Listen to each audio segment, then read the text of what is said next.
Bonsoir et bienvenue dans l'émission Présence protestante. Nous abordons ce soir la 3e étape du chemin vers Pâques avec le pasteur Luc Torini. Ensemble, nous méditerons sur la passion du Christ et plus précisément sur le sens à donner à la croix, qui deviendra dans l'histoire un des grands symboles du christianisme. Cette 3e étape nous plongera au cœur d'un terme difficile à comprendre aujourd'hui, le sacrifice. Terme aux consonances négatives s'il en est, puisqu'il fait appel au renoncement, à la privation volontaire, à l'oubli de soi. Nous verrons cependant qu'il est plutôt libérateur. Je vous propose d'emblée cette grande question. Pourquoi Jésus devait-il mourir sur une croix ? On trouve dans la première épître aux Corinthiens, au chapitre 15, l'une des plus anciennes confessions chrétiennes qui dit ceci, et c'est Paul qui parle, « Je vous ai transmis avant tout cet enseignement que j'ai reçu moi-même. Le Christ est mort pour nos péchés, comme l'avaient annoncé les Écritures. » Voilà la grande explication donnée. Le Christ est mort pour nos péchés. Mais pourquoi devait-il mourir pour nos péchés ? Alors ce n'est pas une question à laquelle on répond sous la forme d'une explication satisfaisante. Il n'y en aura jamais, car la croix, voyez-vous, est un mystère qui sera toujours à approfondir, qui s'explore tout au long d'une vie de recherche, de prière et de méditation des Écritures. Et les auteurs du Nouveau Testament vont d'ailleurs utiliser toute une gamme de mots, d'images, de références à l'Ancien Testament pour chercher à comprendre comment cette mort de Jésus est l'événement décisif qui inaugure une ère complètement nouvelle pour les croyants, tout autant que pour toute l'humanité. Et pour saisir cette dimension de la portée de l'œuvre de Jésus à la croix, les chrétiens vont notamment en parler comme d'un sacrifice. Et c'est par cette deuxième porte d'entrée que je vous propose de passer aujourd'hui, après celle de l'abaissement ou du désarmement qui, avons-nous vu la semaine dernière, manifestait la descente de Dieu jusque dans nos abysses. Et nous verrons comment le fait de parler aujourd'hui du sacrifice de Jésus en exprimera la remontée définitive. Alors le sacrifice était dans l'Antiquité le billet communément utilisé pour exprimer sa relation à Dieu. Cela prenait habituellement la forme d'une offrande consumée, animale ou végétale, parfois humaine, en vue de susciter auprès des divinités toutes sortes de protections ou de bénédictions. Cette ère religieuse s'est souvent caractérisée, on ne s'en étonnera pas, par beaucoup de fanatisme et d'excès en tout genre. Dans la Bible, tout un système sacrificiel s'est également retrouvé élaboré avec l'objectif aussi d'essayer de restaurer ce monde blessé et corrompu et de permettre à Dieu de déployer sa présence vitale au sein de son peuple et dans notre monde.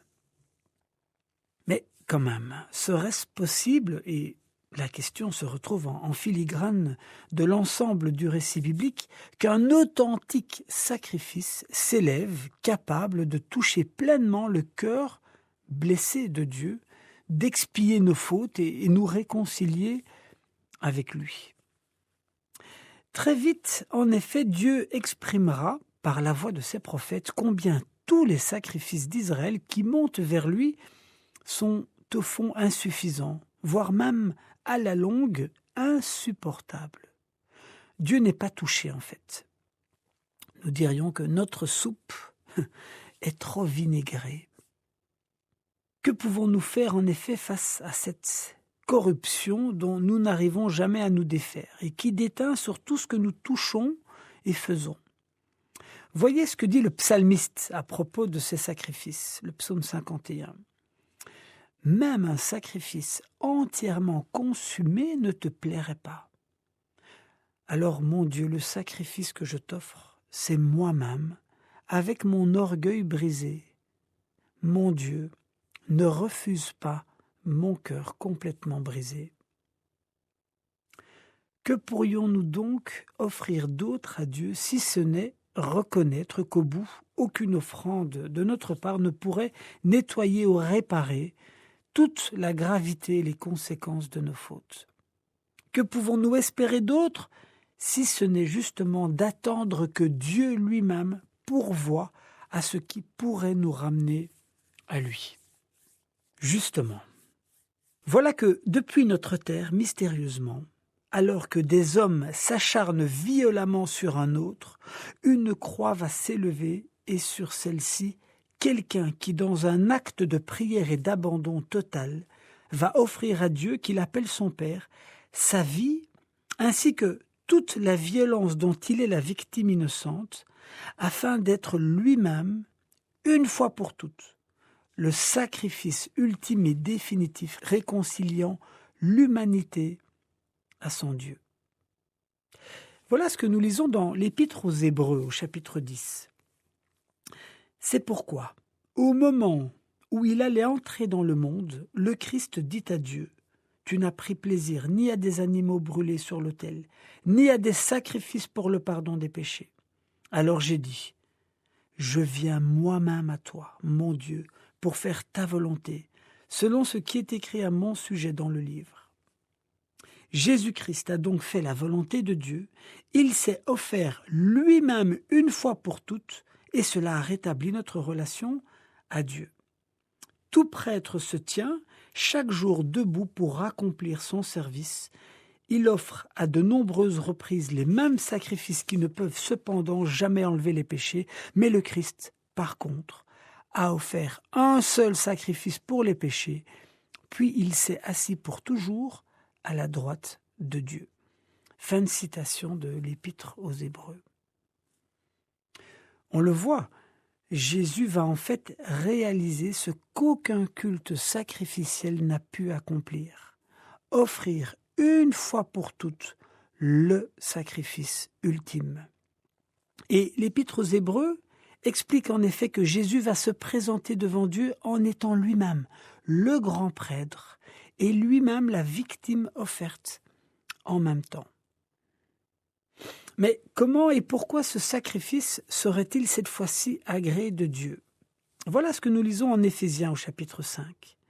Paul dit que votre façon de vivre soit inspirée par l'amour, comme le Christ aussi nous a aimés et a donné sa vie pour nous, comme une offrande et un sacrifice dont l'agréable odeur plaît à Dieu.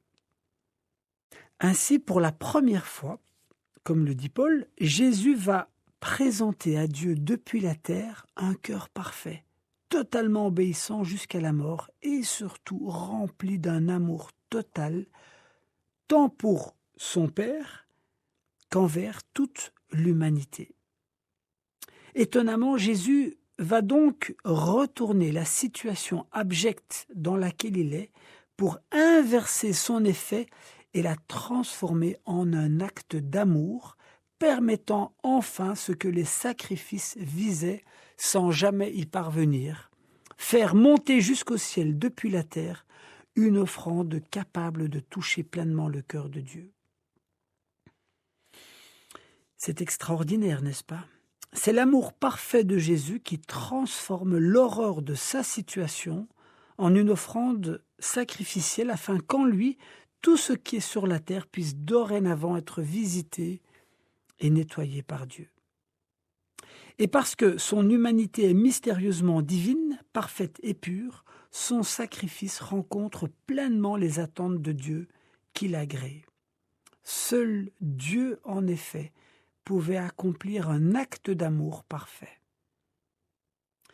Voilà donc pourquoi Dieu, en Jésus, est venu lui-même s'abaisser jusque dans nos profondeurs pour transformer en un acte d'amour la spirale du mal et la retourner définitivement contre elle-même. Alors avec un tel sacrifice, le ciel et la terre s'embrassent et s'unissent enfin. Le chemin est ouvert, la brèche a été percée, le ciel peut s'ouvrir et inonder les sols séchés et corrompus de notre humanité.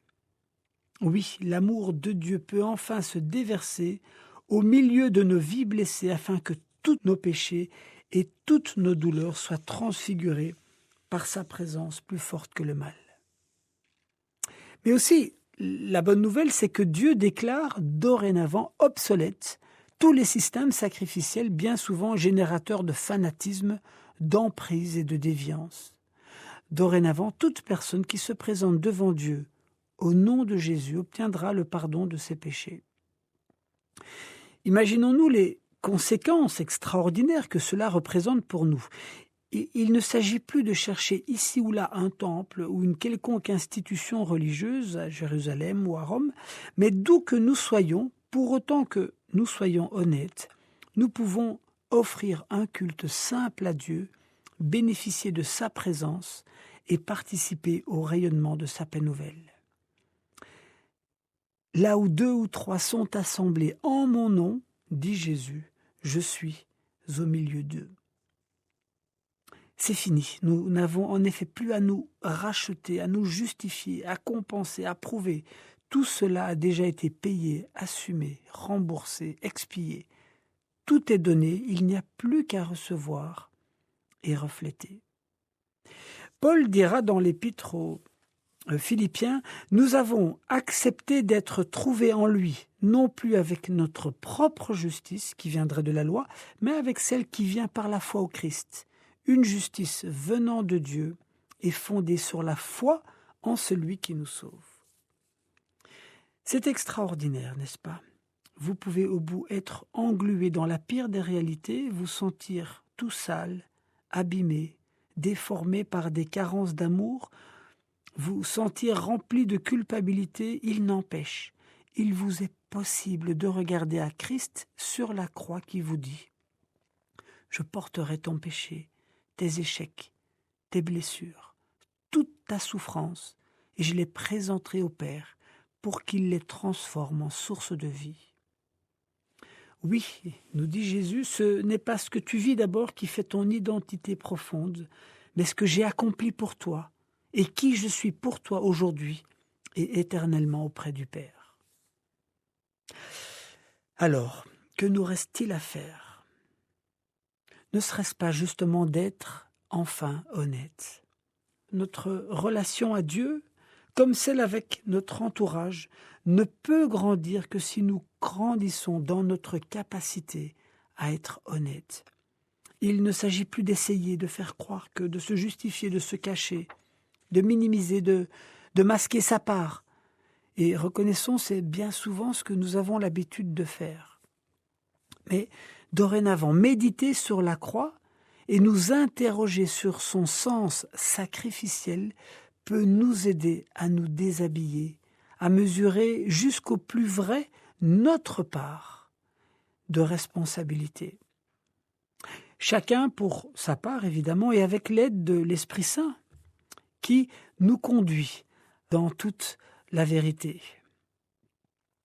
L'Évangile, c'est vraiment la possibilité de faire pousser une fleur dans les déserts les plus arides.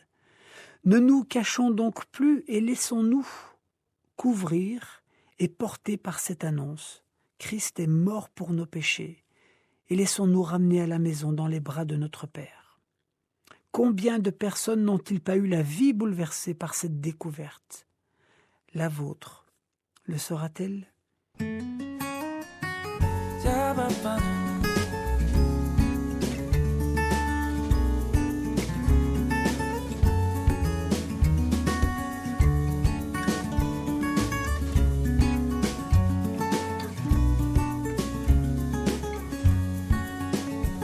Oui, je crois à ton sacrifice, oh Jésus, agneau de Dieu, et couvert par ta justice, j'entrerai dans le saint lieu.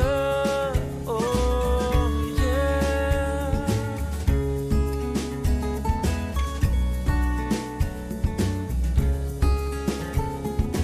Et couvert par ta justice, j'entrerai dans le saint lieu. Merci au pasteur Luc Torini pour sa méditation sur la notion de sacrifice dans la Passion du Christ. Vous pouvez réentendre cette émission sur Ovio et notre site www.aprt.be. Belle soirée sur la première et à samedi prochain.